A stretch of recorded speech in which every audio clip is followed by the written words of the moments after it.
Canine, Lord Ripon, Lord Irwin, Lord Wellington और ऐसे बहुत सारे वायसरायज जिन्होंने क्या किया, इंडिया की कमांड संभाली थी। ये कह सकते हो कि इंडिया को रूल करने में ब्रिटिशर्स की हेल्प की थी एक बहुत लंबे समय तक। तो हमारी आज की वीडियो में हम बात करने वाले हैं कि हमारे इंडिया में ड्यूरिंग 1858 से लेकर 1947 तक कौन कौन से वायसरायज रहे थे, उनका कार्यकाल कब से लेकर कब तक था, उनका नाम क्या था और उनसे रिलेटेड कुछ स्पेशल अचीवमेंट कि उन्होंने कौन कौन से कामों में उनका जो कॉन्ट्रीब्यूशन है वो रहा था।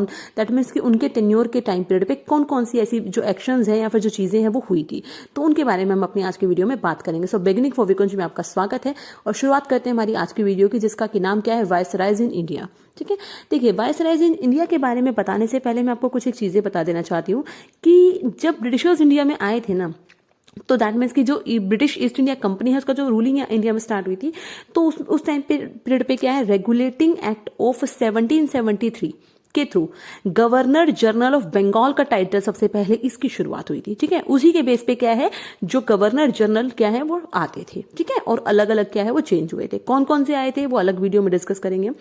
देन क्या है, कुछ टाइम के बाद क्या है, गवर्नमेंट ऑफ इंडिया एक्ट 1833 आया, जिसको कि हम सेंट हेलिना एक्ट 1833 भी कहते हैं। उसके बाद से क्या है, इस पोस्ट को हम गवर्नर जनरल ऑफ इंडिया के नाम से जानते हैं। ठीक है, और काफी लंबे समय तक यही रहे थे। और इस टाइम पीरियड पे अगर हम कहें तो सबसे पहले गवर्नर जनरल ऑफ इंडिया कौन थे, लॉर्ड विलियम थे। ठीक है, कई बार एग्जाम्स में पूछा जाता है तो इसको जरूर ध्यान रखिए।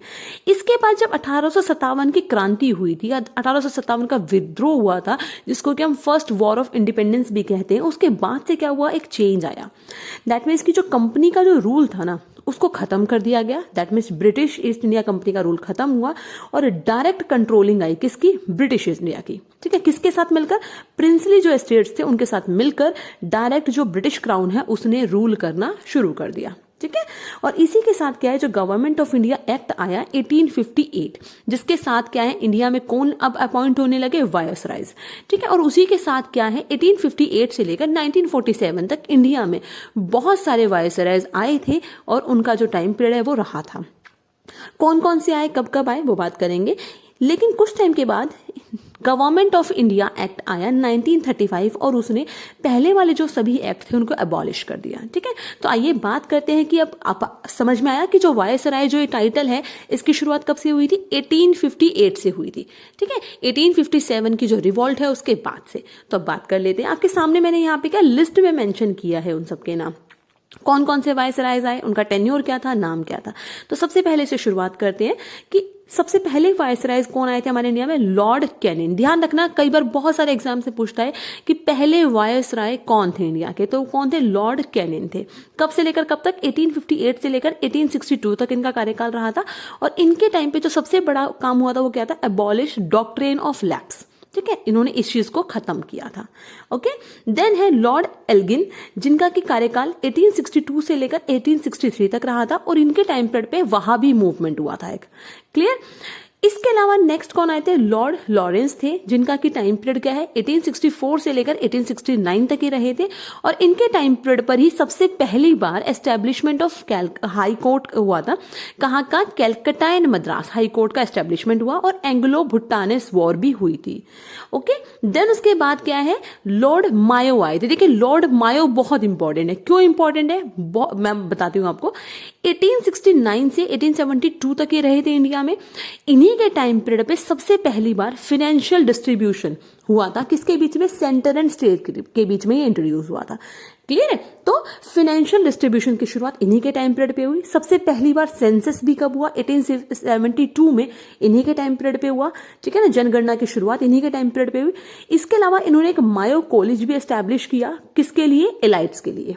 ओके, और ये सबसे पहले वायसराय थे या गवर्नर जनरल थे जिनको की इंडिया में जिनकी हत्या की गई थी। ऐसा पूछा भी जाता है कि कौन से ऐसे गवर्नर जनरल हैं, वायसराय हैं जिनकी इंडिया में हत्या हुई थी, तो वो कौन थे, मायो। किसने की थी ये हत्या उनकी, शेर अली अफरीदी ने की थी। कहां पर, पोर्ट ब्लेयर में। क्लियर। इसके अलावा इन्हीं के टाइम पीरियड पे किस चीज का एस्टेब्लिशमेंट हुआ था, स्टैटिस्टिकल सर्वे ऑफ इंडिया का भी एस्टेब्लिशमेंट हुआ था। बोलने में हो सकता है थोड़ा इश्यू रहा हो, तो प्लीज समझ जाइएगा, अगर हो सके तो आप रीड कर लीजिएगा। ठीक है, सॉरी फॉर दैट। अब आगे बात करते हैं और कौन से वायसरायज रहे थे। उसके अलावा आए थे नेक्स्ट जो थे हमारे लॉर्ड नॉर्थ ब्रुक। ठीक है, ये आए थे 1872 से लेकर 1876 तक इनका कार्यकाल रहा था। और इन्हीं के टाइम पीरियड पे वो बहुत मेन इंसिडेंट हुए थे। क्या क्या? एक तो जो सिविल मैरिज है और जो आर्य समाज मैरिज है वो इंट्रोड्यूस हुई थी। ठीक है, आर्य समाज मैरिज ध्यान रखना। ओके, देन आता है 1872 में यूनिवर्सल मैरिज एक्ट इंट्रोड्यूस हुआ था। ठीक है, कि मतलब यूनिवर्सल मैरिज एक्ट से रिलेटेड चीजें आई थी। इसके अलावा इंटरकास्ट मैरिज अलाउ हुई थी और कुका मूवमेंट हुआ था पंजाब में। क्लियर?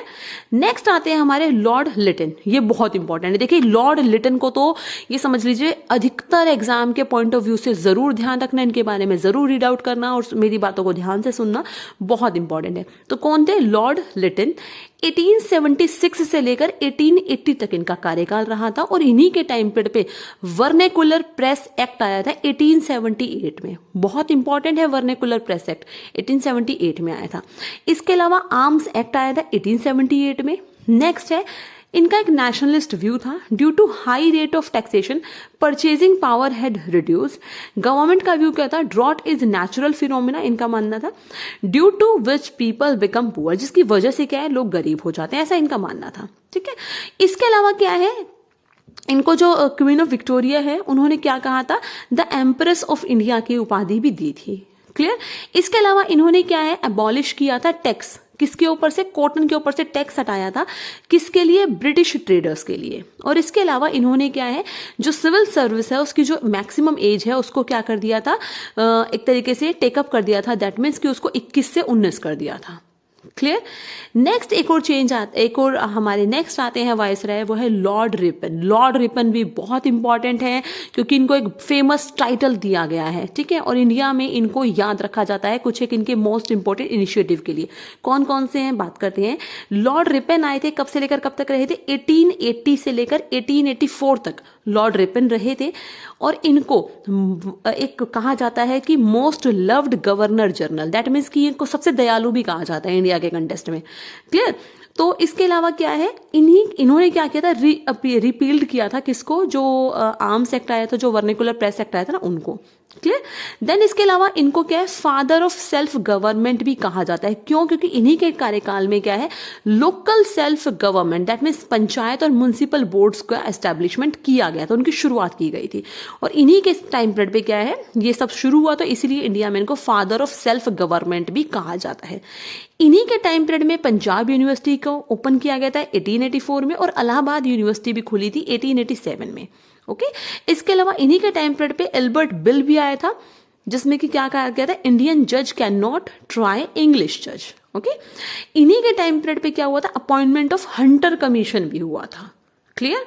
तो ये ध्यान रखें।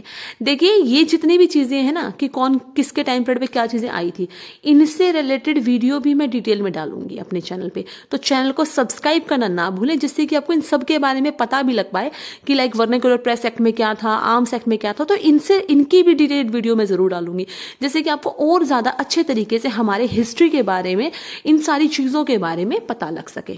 क्लियर? आगे अब बात कर लेते हैं और कौन से हैं। नेक्स्ट आए थे हमारे लॉर्ड डफरिन। 1884 से लेकर 1888 तक रहे थे ये। और इन्हीं के टाइम पीरियड पे थर्ड एंग्लो बर्मिश वॉर हुई थी 1885 से 1886 में। क्लियर? और इसी टाइम पीरियड पे लॉर्ड डफरिन के टाइम पे इंडियन नेशनल कांग्रेस की स्थापना भी हुई थी 1885 में। ये ध्यान रखना, इंडियन नेशनल कांग्रेस की स्थापना कब हुई है? 1885 में। कौन से वाइसरॉय के टाइम पे? लॉर्ड डफरिन के। क्लियर? नेक्स्ट है हमारे कौन आए थे, लॉर्ड लॉन्डने।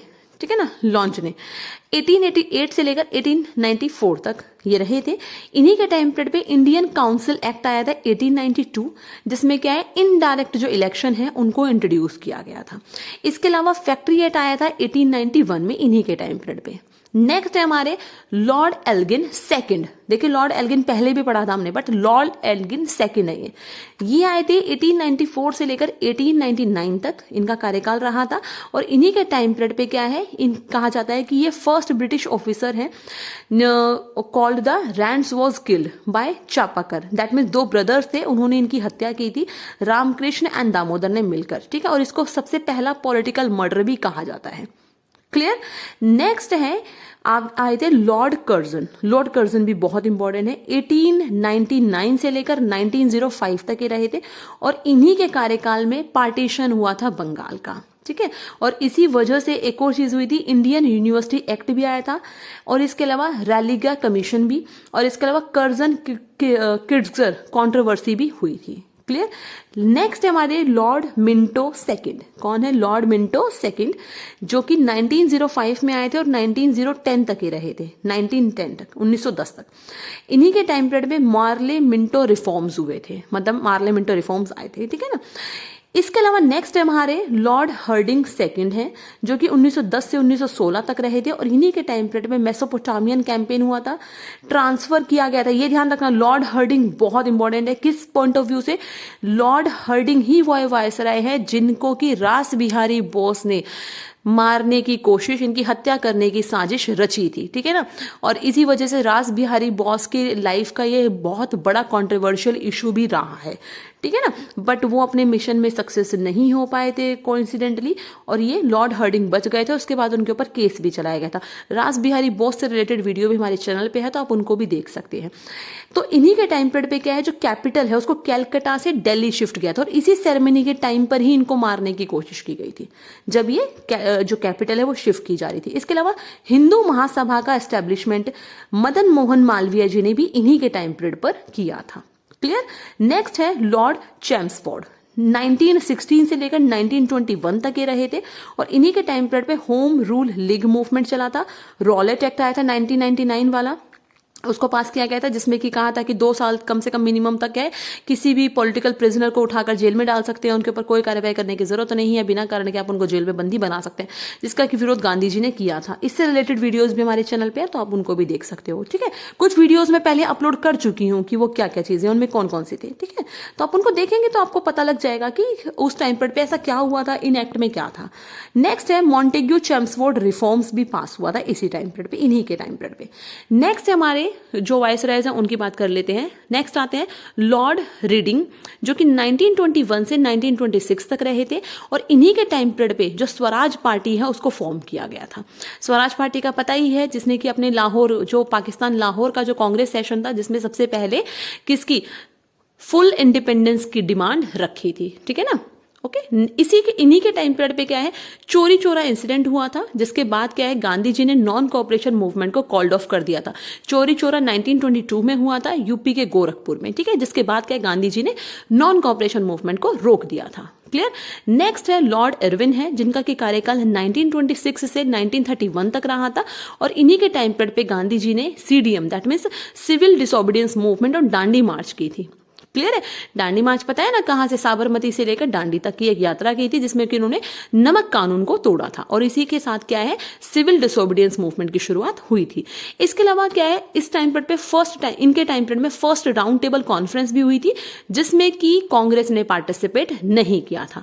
नेक्स्ट हमारे वायसराय आए थे लॉर्ड विलिंगटन, जिनका के कार्यकाल 1931 से 36 तक रहा था और इनके टाइम पीरियड पे second and third round table conference हुई थी और सेकंड राउंड टेबल कॉन्फ्रेंस में पार्टिसिपेट करने के लिए गांधी जी लंदन गए थे ड्यू टू पूना पैक्ट, जिसको कि इन्हीं के टाइम पीरियड पे साइन किया गया था। किसके? गांधी जी एंड इरविन के बीच में क्या है, पूना पैक्ट साइन हुआ था। ओके, तो उसकी वजह से Gandhi ji second round table conference attend करने गए थे। इन्हीं के टाइम पे कम्युनल वॉर भी स्टार्ट हो गई थी। नेक्स्ट हमारे वाइसराय थे लॉर्ड लिंगथ्रो, ठीक है ना, जो कि 1936 से 1944 तक रहे थे, 44 तक, और इन्हीं के टाइम पीरियड में क्रिप्स मिशन आया था और क्विट इंडिया मूवमेंट, भारत छोड़ो आंदोलन की भी शुरुआत की गई थी। क्लियर। और इसी टाइम पीरियड पे क्या समझ सकते हो कि ये जो हिंद फौज है उसने भारत की स्वतंत्रता के लिए अपना इंपॉर्टेंट रोल प्ले करना शुरू कर दिया था और सुभाष चंद्र बोस ने जो हमारे आजाद हिंद फौज है उसकी स्थापना भी कर दी थी। इनके बाद आए थे लॉर्ड वेवेल, जो कि 1944 से 47 तक रहे थे और इन्हीं के टाइम पे CR फॉर्मूला आया था 1944। नेक्स्ट है launch of direct action day और वेवेल प्लान, शिमला कॉन्फ्रेंस, और ये सारी चीजें इन्हीं के टाइम पीरियड पे हुई थी।